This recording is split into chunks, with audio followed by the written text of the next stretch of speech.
This podcast was recorded during the SAG-AFTRA strikes. Without the labor of the actors currently on strike, Wonka and a lot of the other things we cover on this podcast wouldn't exist.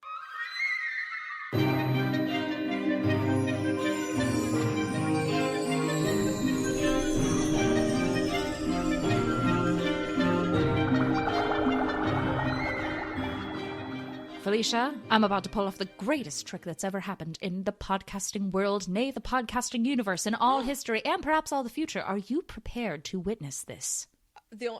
Yes, the only thought that came to my brain was no. No, I'm not. And you'll never be ready. I am weak. I have trained myself for 5 years to be able to do this. You'll see right here. You can see me. The listeners can't, but you can. Describe me. Am I here? Elena's here. I am She's got here. A little low pony, some headphones on. Yes. And I have little orbs in my face called eyes. And what I'm going to do, normally with podcasting, it is vital that you are staring at your mic the entire time you talk. People Otherwise, don't know this. It's get pretty on legs obvious and when run away. Yeah, it's pretty obvious because, you know, that's why they have to be like hooked up, because they do run away. It's like a dog on a leash. It's not it's more of a leash than it is a cord.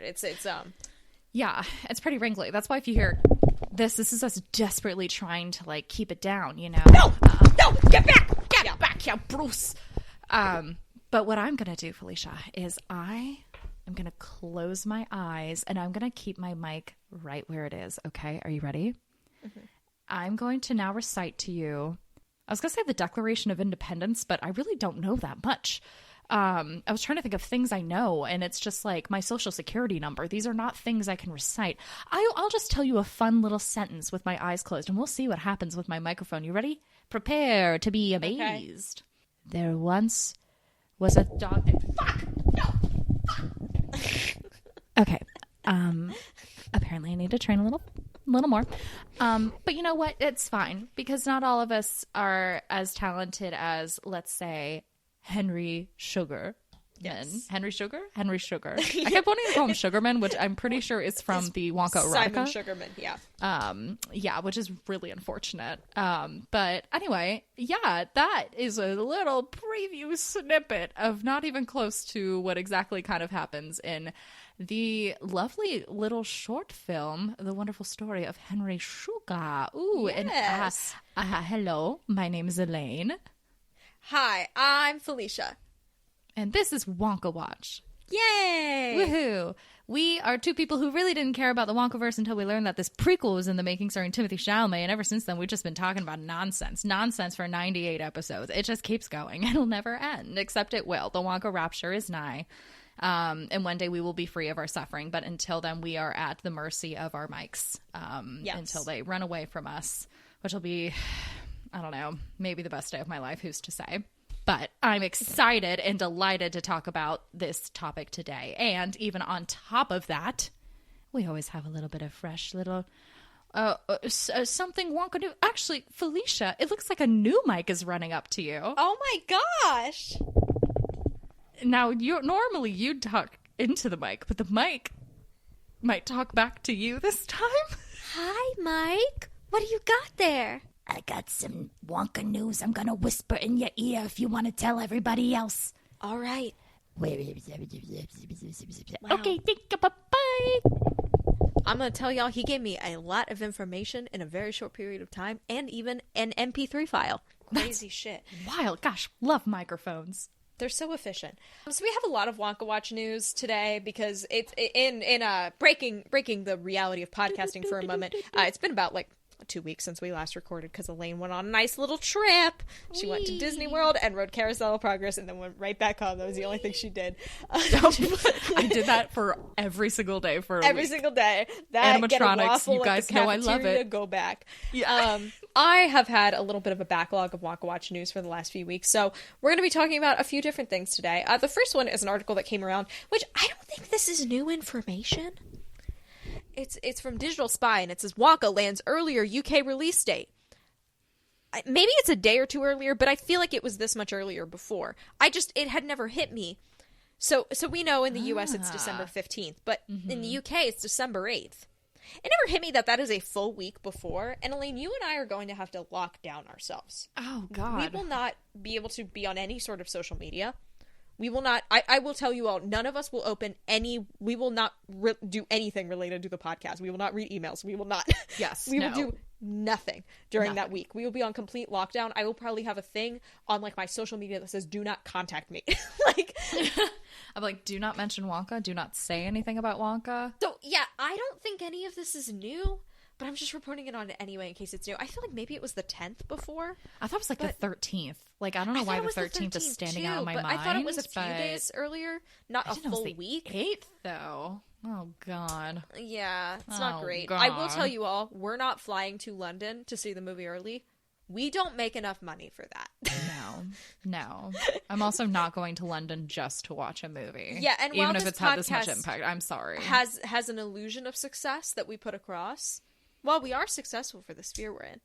We're not making fly to London to see a movie money. Yeah, we're not making no. pay our Libsyn subscription for the year money. Yeah, we're not. Also, I don't have it in me. This is the best way to put it. We just don't have it in us. We don't have it in us.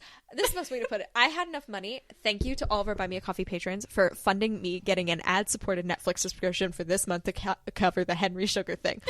We don't have enough money to get a plane ticket to London to watch this fucking flick. What would that be, a work visa? Fucking terrible. You know. Another new thing. Actor set to appear in Wonka movie. That was the article title. It says, and Asda fans might recognize him because apparently this guy's like the head of the Asda campaign, like during COVID or whatever. A Burnley-born actor is set to make an appearance in upcoming Hollywood film Wonka. This is from UK News Yahoo.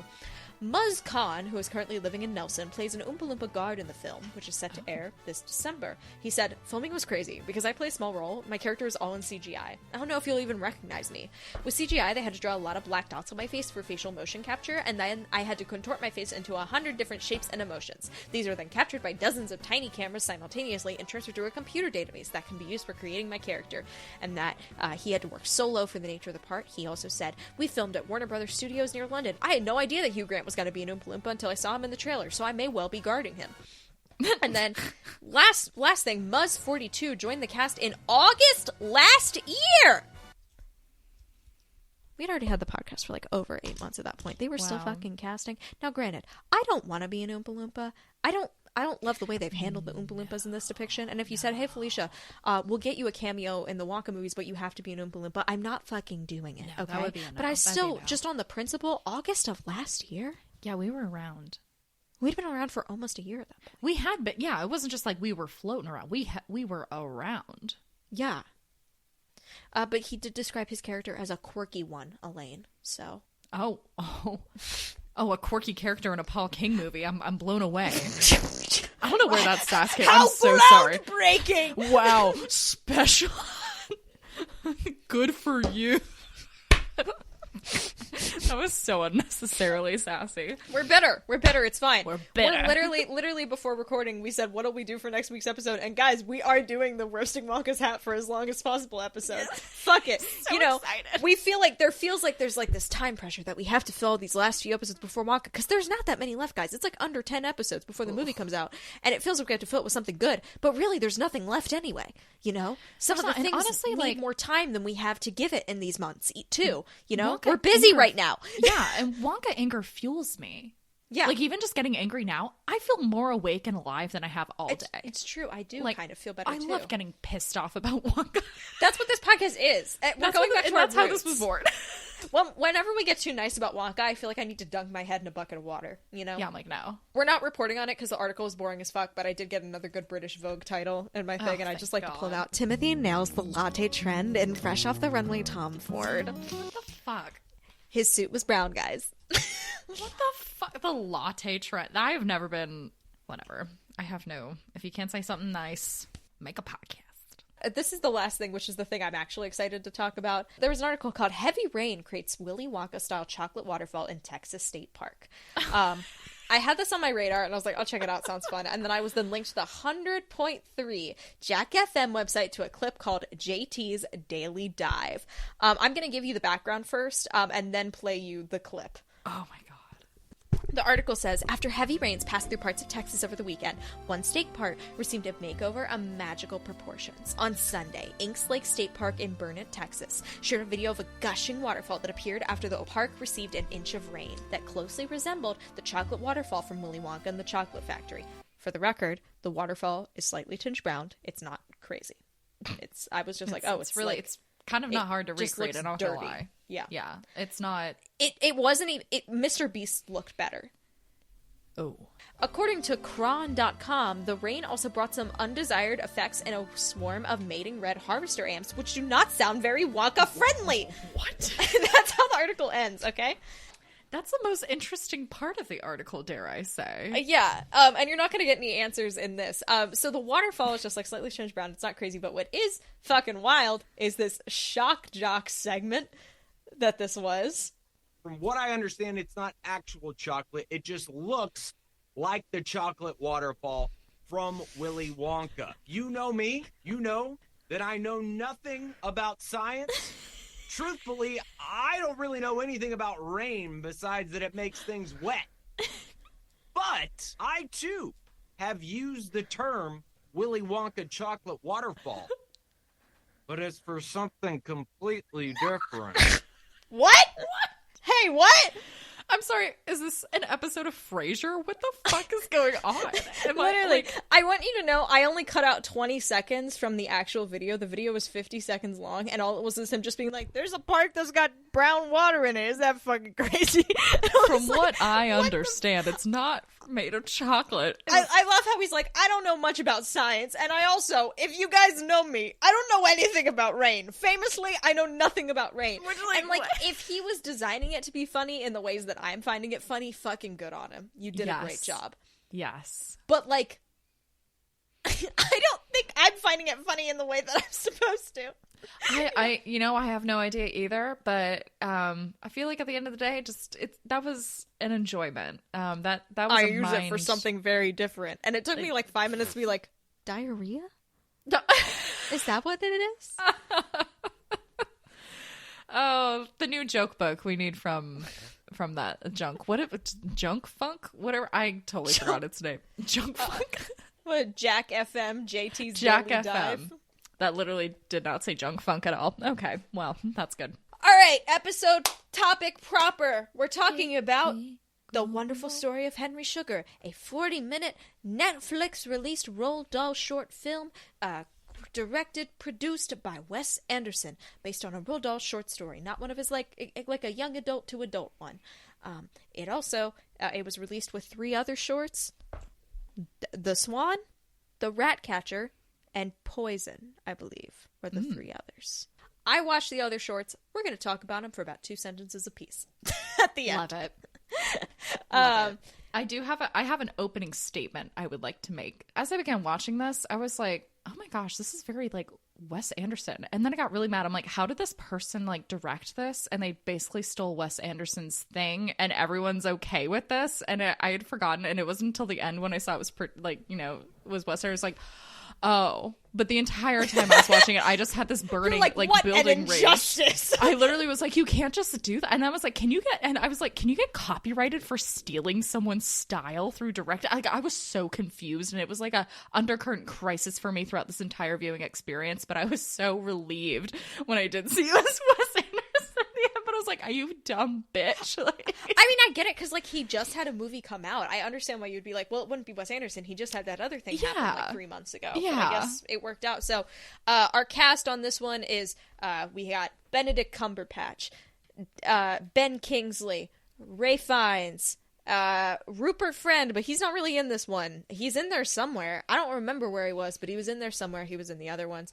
And Dev Patel, which is why we're watching this in the first place. We're also watching it because this is like the second installment in like literally, if you go on this on Netflix, you scroll down, it's like a Roald Dahl collection with like this and Matilda, which like so different vibes.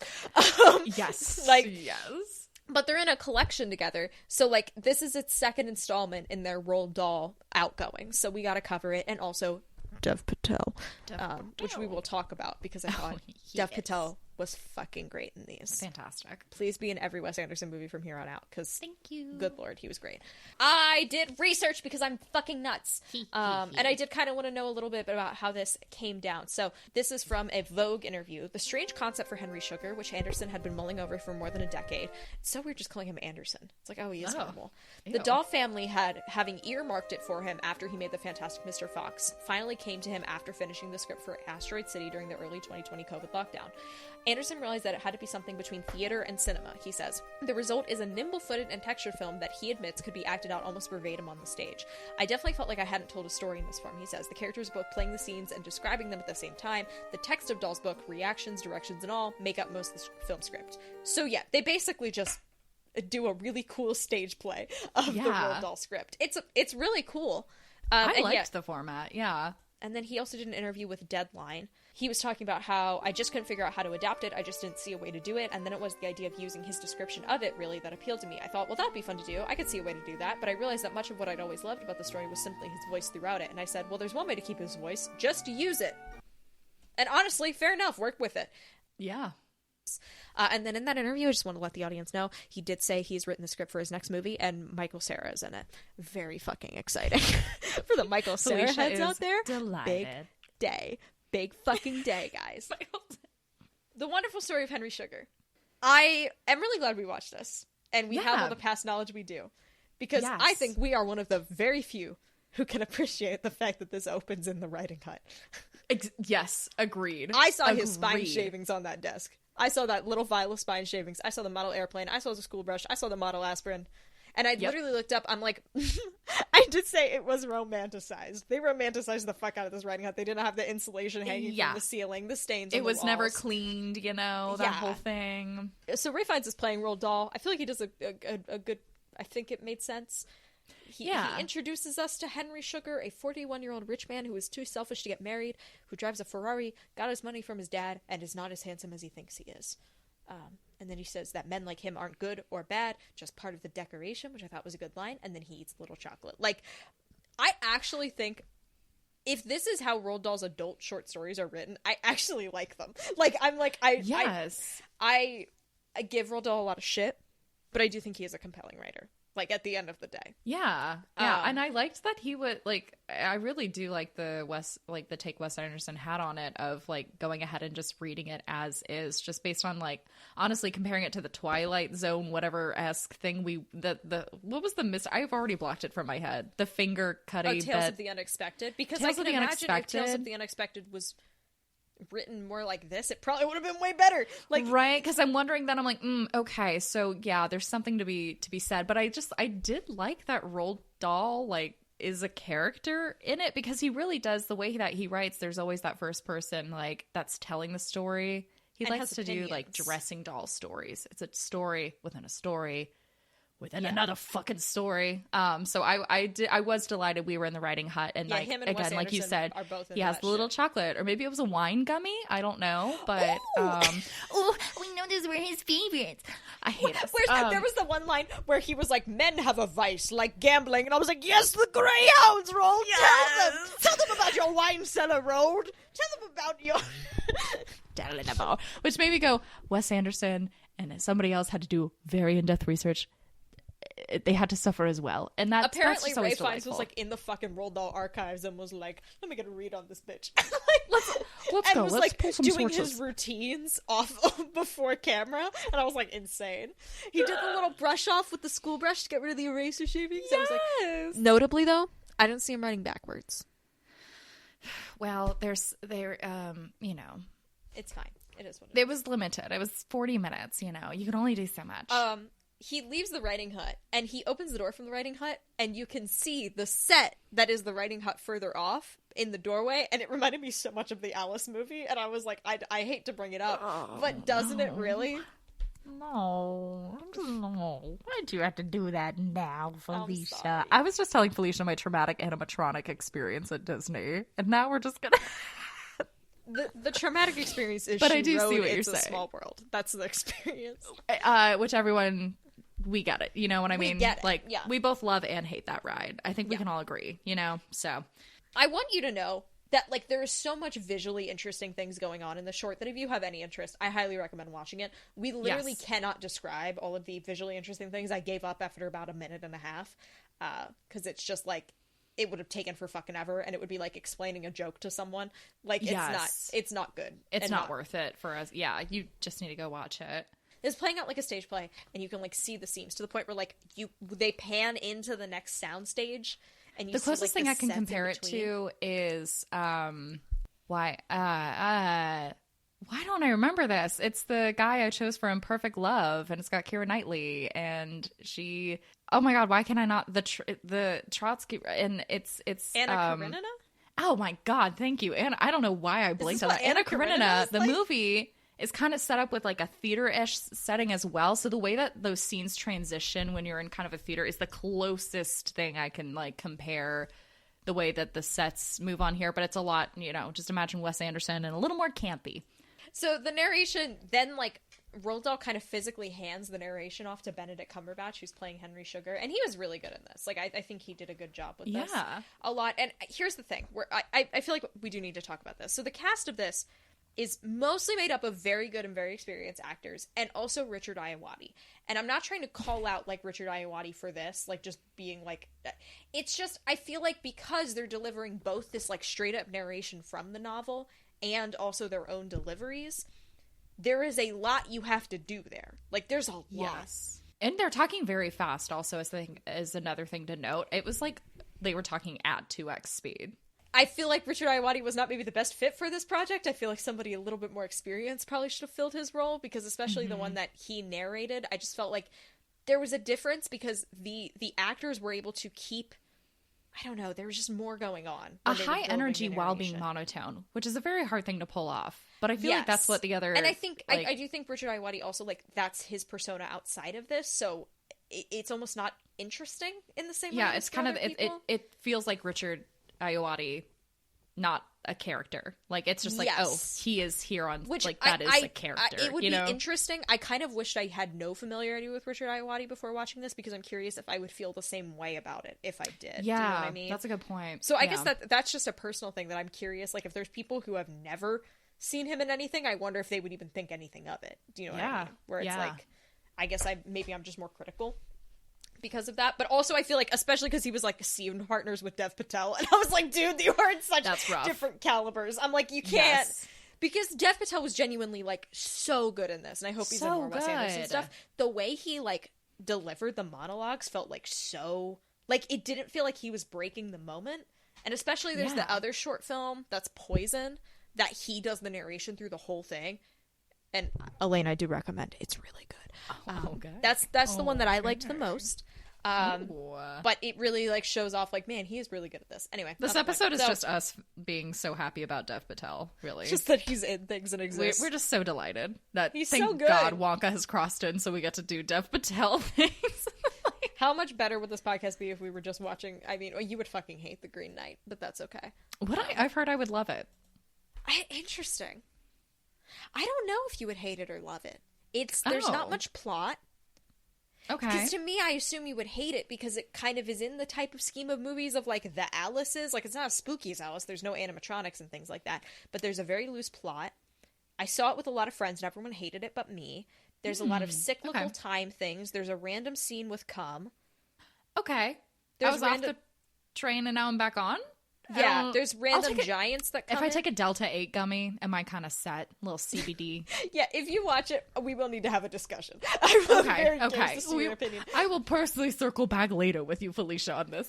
I heard there was a little scandalous kiss that happens. Little...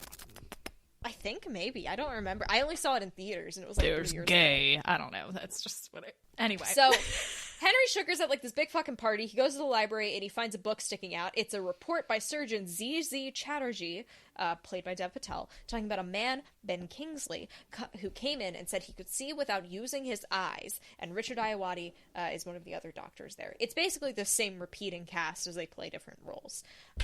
Mystery Man Imdad Khan says, after the doctors test him, that he's been training this for years and is part of a traveling show. Each new town, he gets doctors to bandage his eyes thoroughly to prove he can see without his eyes, and then does something dangerous. They inscrutably used dough to fill up his eye sockets. Hated. And they also were like eye sockets. They just put a little piece of dough over his eyes. They did not fill up his eye sockets with dough. I was like, stop saying that. Yeah, no. He has to have eyes still. You know, it can't just be cookies. The guy from the prop department comes in and gives them a pre-made bandage mask they get out of a box. And also, like, So all funny. the prop people are dressed up like it's 1932. It's like, it was like, I was like, okay, this is a little much. It is interesting because it's like, Wes Anderson is willing to make cracks in the seams, but not willing to make cracks in the seams as far as, like, having his production be dressed modern day. Yeah. No You know Nike what I mean? here, you know. No Nike here. No, No British Puma. Vogue King of Athleisure feature. Then the dude just runs out the building, does some sick bike tricks, and the doctor's like, what the fuck? He's so fucking cool! Yo. The doctor goes to the show, and Imdad Khan does some knife-throwing stuff and then threads a needle with a barrel over his head. The doctor offers to write a medical paper on how the dude developed these powers, and he agrees. So then we get to another story in the story, which is Imdad Khan talking about how he learned. He talks about his backstory, but while he does, costuming people come in and are, like, switching out his hair and mustache to make him look younger. And then Benedict Cumberbatch came on for 20 seconds, and I was like, what the fuck? Because this gets explained later, but there's 1 second where he just, like, looks at the camera, and I was like, it really kind of spooked me. Yeah. He was very much giving me the hairdresser from the Phineas and Ferb band Love Handle. I cut out a lot of details, but basically he goes into the jungle to find a yogi who can float. There's a ton of cool practical effects in this scene. It's hard to describe. Like, he's like sitting on a block that's painted to look like the background. And then it took me a while, but I figured out the yogi is Richard Iowati because he just had a lot of weird makeup on. And I was like, what the fuck is that? Yeah, that took a second for me too. The yogi throws a brick at Imdad, but then feels bad about it, so he gives Imdad instructions. Basically, if you concentrate the mind on things for a long time, over years, you can do stuff. So you have to, like, concentrate on a thing you love, and he concentrates on his late brother. So after a long time of concentrating, he starts to learn how to see things without his eyes. So Science. there you go. And they call these yoga powers, the whole story. And that did give me a little chuckle every time. I mean, maybe that's the term, but I'm like, this doesn't feel like the term. It's so silly. The doctor spends the night writing down all this and then wants to go to the show again the next day, but egads, the show has been cancelled and the man has died. Oh no. So Henry Sugar finishes reading the report and he's like, oh ho ho ho, how interesting. You know, I'm quite of a gambling man. So he steals the report. I don't know where he was, but he got this thing. So yeah. Henry chooses what he wants to visualize, and he visualizes his own face as the thing he loves. Stunning. Giving Dorian Gray. I do want to say, this is not a critique of the film, but I have not watched something that failed the Bechdel test so hard in a long time. There was not, Wow, I think you're there right. was maybe, no women spoke in this, which I mean, granted, it's a limited cast. I'm not like, I want to be clear that when I say this, I'm not mad at the movie about it, but I also was just like, it was just, I'm like, I don't think a woman has been on screen for most of this. It's fine. It doesn't bother me, but it was just like kind of like when I realized, I was like, wow, okay, interesting. You know, That is funny. it's not shocking, but it is like I haven't felt a fail this hard in a while, you know. So, Henry develops the ability remarkably quickly and tries to read a playing card without his eyes. After around a year and after 4 minutes, he successfully reads the card. Then he basically does it non-stop. After 3 years and 3 months of constant effort, he's able to read cards in 5 seconds, which is what he wanted. Bananas. So Henry Sugar goes down to the fucking casino. Ben Kingsley's the dealer, and he plays like an unbelievably good backcheck game and realizes like, oh, I cannot do that because everybody was like, what the fuck? Yeah, he bet when he had like what 19 for blackjack, and it's like you don't keep bet like that's what you do, and everyone's like, what the fuck? He's like, oopsie. So he wins $30K in the casino and realizes he can make money much faster than anyone else in the world. And then there's this part where he's in the lobby where he's like, if this were fiction, it would have to have a surprising ending. And he talks about this whole thing about him going home and going to the mirror and seeing a blood clot slowly move towards his heart like an x-ray. And I was like, I don't like that. It has spooked me. When he said the thrill of like winning left. Oh, yeah, that's a thing. But he's also saying, but like, this is a true story, so that's not what happens. So, because this is a true story, guys. Oh, yeah. Very true. And also, Henry Sugar's a fake name because it needs to be protected. Oh my gosh. There is a part where he walks out the door, starts his line, but then doubles back and switches out the money for a different prop, and that did make me laugh. I did appreciate that. I thought that was cool. But yeah, that was what you were saying. Henry didn't feel excited for the win because there's no thrill or suspense anymore. Also, the process he went through to acquire what he calls yoga powers has quite changed his outlook on life. That's how you know it's fiction. Ain't no fucking way in hell that you easily win money like that and you lose the thrill. No. Absolutely It would have lasted not. for at least a week. I could buy it getting old after a week. Yeah. Not after one day. Yeah. And only $30K? No. It can get old after a mil, you know? A week and a mil. That's fine. Like, I'm just like, if this happens to me, guys, don't hate me. I'm just telling you the truth. I'm going to be a shit person for a whole week, and then I'll be like, okay, cool. Oh, I guess I'll start some orphanages. I guess I'll use this money for... So he throws his money off the balcony, and there's basically chaos in the streets from it, and the police come to his door to blame him for inciting a riot. But the guy's really mad that he wasn't more thoughtful about where the money went, which there's some interesting politics we could get into about that whole thing. Yes. I don't feel like doing it. That's fair. Yeah. We're gonna move on. So Henry Sugar then resolves to win large sums of money daily in different costumes from different casinos. $50K a day. And he uses the money to establish hospitals and orphanages around the world. And he does get in drag at one point, and that was fun. That was very I exciting. did enjoy that. He gets his accountant, John Winston, Dev Patel, to Benedict handle the Cumbersnatch transactions. is the drag queen name. As a Sorry. drag that name? Just, yeah. That's gotta Benedict be it. Cumbersnatch? Yeah. So instead of Benedict Cumberbatch, it's just Benedict Cumbersnatch. Benedict Cumbersnatch. I don't know. Benedict Cumberbatch. Benedict That's getting cut out. God, Benedict yeah, that is. I just had to- Cumbersnatch is crazy. That's wild. Fucking wild. Oh my god. Benedict Cumbersnatch. That's... Balls and dick Cumbersnatch. It's Balls just and like, dick Cumbersnatch. it's just like a sixth grader on the school bus joke Balls at that and point. dick Cumbersnatch. Balls and dick Cumbersnatch. Did that not just change your life? I don't know if that's going to be left in the episode, but yes, it did. No, it just, yeah. Balls you and and dick me. Cumbersnatch. Change your life is pretty stupid. So he gets his accountant John Winston / Dev Patel to handle the transactions, and it turns out Henry Sugar can float. It's just a fun side thing. Ain't that silly? Ain't that crazy? A goof. And then Roald Dahl's like, he died last year from the heart attack thing, but he was chill about it. Yeah. But it was cool this time. And he left behind 21 hospitals and orphanages. Then Roald Dahl says John Winston called him and asked him to write a history of the organization, and it turns out Benedict Cumberbatch from earlier was Max Engelman's, Henry Sugar's makeup artist, who says I loved him. And I was like, were they a couple? And then were they both Benedict Cumbersnatch? And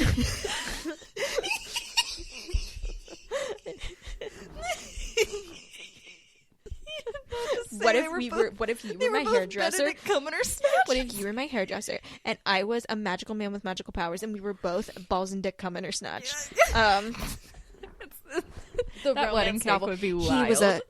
He was a hairdresser and he was a gambler who was in high society, but they were both Benedict Cumberbatch. It was a love worth betting on. For the cum and snatch. The balls. It was a love worth betting on for the balls and dick. That makes no sense. So that's pretty much the short. I feel like that was just me running through a long list of attributes about it, but I don't know how else to explain it to people.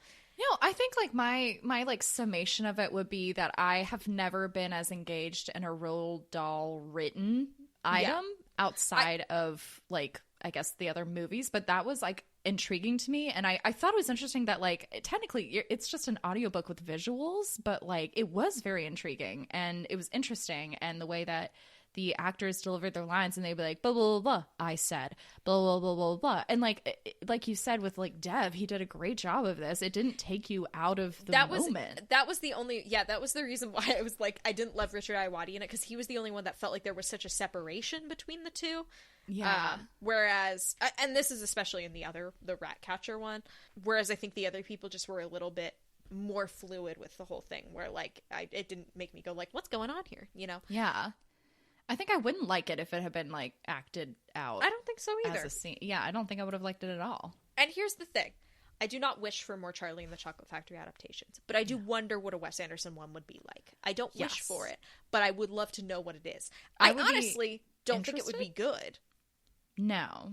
I don't think it would be and I good. think I Wes don't think it would Anderson would translate know well. that and therefore wouldn't. You know? Exactly. I mean, maybe he could make it work, but I don't see it making sense. No. Now, George's Marvelous Medicine. Now he we're could fucking talking. murder. He would, yeah. No crumbs. I'm going to talk very briefly about the shorts because I did watch them. Yeah. So there's the Rat Catcher. This is a cool production design. It's about a rat who likes a rat-like guy who catches rats. So Ray Fiennes is really good in it. It's basically him playing like a Peter Pettigrew character. And there's a fucking sick as hell stop-motion rat. I loved it for that. That was cool. Oh, There's one part where the Rat Man says the chocolate factories put rat's blood and stuff. This is the one that Richard Ayoade narrated fully, and I just didn't like it as much. But the other parts of it were really good, so I still recommend it. There's The Swan, which is like really fucking dark. It's about this kid who's like tied down to some railway tracks by two older boys, and the guy is narrating the story like 20 years later, and it's basically them just trying to kill him. It's like extremely bleak. I did not enjoy watching it. Oh, God. It was well made, but very bleak. Did it have a happy ending? Or Kind of, but it was sad. Like Cool. he lived, but it was depressing. Okay. And then the one that I liked the most was called Poison. It was set, I think it was soldiers stationed somewhere, not in England. I know that. I don't remember where it's set. There is a place it was set. I just don't remember. And there's this like extremely poisonous snake in a guy's bed. It's Benedict Cumberbatch. And Dev Patel is like his... Sorry, the snake is Benedict Cumberbatch? No. He is the guy who has the snake in his bed. Okay. And basically, it's Dev Patel trying to figure out how to get the snake out from underneath and calling this doctor. And he's like, if I move, the snake's going to bite me.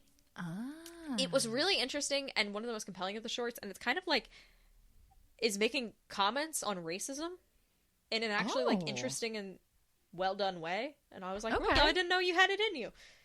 Wow. The epic highs of Poison and the defeats of Charlie and the Great Glass Elevator. Yeah. Just, oh, boy. If I had to pick my favorite, I actually think I liked Poison better than Henry Sugar. Oh, interesting. Just I'll have because to go check it out. I think it was a little bit tighter. I mean, it was 12 minutes, and I just think it was done really well. And I mean, was the Dev Patel starring role a plus? Yes, it was. Yeah. Perhaps. All right, so I mean, I feel like we talked about all of our situations on it. Yeah. I mean, I feel pretty solid. I'm very curious to see what else Netflix comes out with and see what even happens because I think the rest of the projects are like I don't think they're happening. Like you know. Yeah, And it's please been very... don't make them happen. I don't want them to happen. Yeah, no, we're good. We're good. I guess prequel predictions? You know what? I think we're gonna have a story within a story in Wonka. Oh, I love that. There's a chance. I love that so much. I don't know if I think we'll have it. I think it would be cool if they did. Even though I kind of hate them every time they've been used. Yeah, I didn't really get to harp on that a lot about this story, but I do kind of, like, I did have one where I was like, oh my god, can we not have, like, a third story within the story I like Poison, rolled? because it was just, like, one thing, and I was like, I'm like, come on, get me out I of get here. fucking, every time I have to hear that fucking, he built the chocolate palace, I'm like, get me the fuck out Yeah. of here. Airlift I me don't out. care. Pick me up by helicopter, I please. hate it. It has no purpose for the rest of the story. It at least had purpose in this last one. I think my prediction is gonna be I can't make anything with Dev Patel. Again, I want to be clear, I would prefer the Invisible Maze to be an every Wonka adaptation over the Chocolate Palace story. Yes, I agree. That or the Chocolate Palace story needs to be its own story, which I think could be very interesting. And Do it's you just a think throwaway. Wonka's gonna get, there's gonna be a prequel, like Wonka's gonna get a letter from the guy who builds the Chocolate Palace for in the movie. Oh, I would love I'm that. gonna put that as a prediction. That's Like- a great prediction. Like a nod to the things that we know happen before Wonka opens the factory. Like the Yeah. Chocolate Palace. Because really the Chocolate Palace is the only one. Chocolate Palace nod. I think my prediction, my really cool prediction following that's just as cool, is someone's going to accidentally break a writing instrument. Well, thank you everybody for listening to this episode of Wonka Watch. I hope you've had a great time joining us in our discussions. If you want to support us, you can do so. I'm skipping ahead, but whoa. Oh my gosh. If you want to follow us, you can do so on TikTok and Instagram at Wonka Watch. I feel like we really don't even need to shout that out, but we just kind of have to because of convention. If you're here, you probably already do. I don't think us saying it again will convince I like you. the crisis you're having. All right. If you want to follow us, you can do so on TikTok and Instagram at WonkaWatch. And if you want to send us an email, you can do so at wonkarapture@gmail.com. Tell us your hot takes, opinions, and things you think we should be aware of.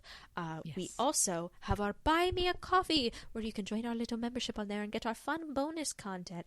Last month, we did the Harvey Girls. We did, what else did we do last month? We did the Timothy Chalamet Vogue quiz was last month. And this month, we've got, what have we got? Anastasia won the poll. Anastasia, long time coming. We're doing a thing now where our Buy Me a Coffee commentary tracks are being decided by you guys for a poll, because then that takes the pressure off us to make a decision, and then it also means that you guys are actually getting movies that you're interested in. Yeah. We may still throw a commentary track up there that we want to do and we think you all should see. We will educate you. But that'll be a bonus thing. That's a separate thing. Yes. And then later this month, we're going to be doing a Halloween costume review for, I compiled a bunch of Wonka Halloween costumes that are sold online, and we're going to rate and roast. I actually should see, because sometimes they put out Halloween costumes before fucking movies even happen, so I should see if they've got any for this new one. With that all being said, when you join our membership over there, you get a fun little song to thank you for your support, and we have 2 people this week. And one person has a fantastic tale to tell us that I'm looking forward to discussing, and I think you'll enjoy this, Elaine. We have a song request, but it is it has tickled me, and I'm looking forward to you learning about it. Oh boy! So our first person we have today to appreciate is Elena. Elena joined our membership and said, "I was forced off the city bus today because I couldn't stop laughing at this podcast. If that's not a sign to support, then I don't know what is." What an accolade to ruin public transportation for someone. Thank you so much. Honestly, truly. I felt honored. I felt very honored. I was like, wow, I did that. That's perfect. Wherever you were going was delayed. What a change I can make in the world. Yeah. What impact I have. And now Danica is now a member. And they said, "I will continue supporting you as long as you acknowledge Prop Trop a Wonk as an official part of the canon Wonka multiverse," which we do. But then they sent us an email afterward and said, a few months ago, I decided to watch Charlie and the Chocolate Factory under the influence of edibles. This was all going swimmingly until I realized I'd taken roughly 4 times what I meant to. About halfway through the movie, my zonked out brain heard the names Wonka and subsequently invented the phrase Womphthonoliopius by word association. I proceeded to come up with an elaborate backstory, namely that Womphthonoliopius was Willy Wonka's evil pirate great-great-grandfather. For some reason, this is stuck in my head, and I've thought about Womphthonoliopius at least once per day for months. If you could manage to name drop my Wonka OC over the course of the song, I will forever be in your debt. And I want you to know what a gift you've given Elaine. Because I've never been more delighted by something. No, I was like, well, welcome to Wonkaverse, Womphthonoliopius. I was just going to say, I fully support Womp. This is going to be Womphthonoliopius. I had to practice it. Okay, hold on. Thonoliopulence. Opulus. Thonoliopius. I'm gonna do my best, Danica, but so sorry in advance. But I want this to be full canon. I am totally fine. Wilfred Wonka has a great evil pirate grandfather named Womphthonoliopius. Womphthonoliopius. All right, everybody, tune in for Aaron Kenny's another Aaron Kenny banger, Seaside Piazza. Now. Here we are on this boat in the ocean. Elena is the captain. Can't go on city buses anymore. Danica is in another boat and is having a great old time. But then the boats clash, and it turns out one of them is a pirate. And the evil captain, Womphthonoliopolis, comes out with a sugarcane meanness all about him, and he throws it on the ground and says, "Erg, mateys, these boats are mine. Yeehaw, I search the oceans for a chocolate wave, and I want to eat it, yum yum." And Elena and Danica are like, "What are you saying, Womphthonoliopolis? Womphthonoliopolis?" "I'm Womphthonoliopolis. And some reason I'm also Louis Armstrong and everything. And as a pirate, I guess I should turn my ways." And then they're both like, "Yes, we have a candy factory on board. How do you feel about about sweets. And Wompthonolapilius, in a surprising twist, said, Actually, I like beef jerky. and so instead of being raided by pirates that day, Wompthonolapilius decided to stay. But it turns out Danica and Elena didn't know. It was a long con. And then he won. The boats were sunk, though all the people were safe, and Wompthonolapilius went on. And his story was great. Wow. I didn't cut you off because the song was too good. I got really invested in that. I think that's my favorite one you've ever done. I agree. I that can't one was believe. fucking great. And I didn't know That was a banger. Yeah, I don't even know. You were like so fucking in sync. It was crazy. Like even on my end, yeah. like with the delay, it was perfect. I was like, That's insane. I'm listening to a recording quality. What is happening? Yeah. I don't know. Normally, I cut Elaine off after 50 seconds to put us both out of our misery. Yes. But yeah. this time, I wanted to extend the joy. I could feel it. I could feel us being like... You only had oh. like 16 seconds left on the song. You did like the whole fucking number, man. And it like really worked out. I don't know. And I was like, It was on good. pitch. The spoken word fit also, which usually once I hit spoken word, that's when Felicia's like, oh, we gotta Yeah, this but I was fucker like, right now. it's God, too bitch. good. Normally, I was stop so it when great. it starts going off the rails, but it kept getting back on the track, and I was like, wow.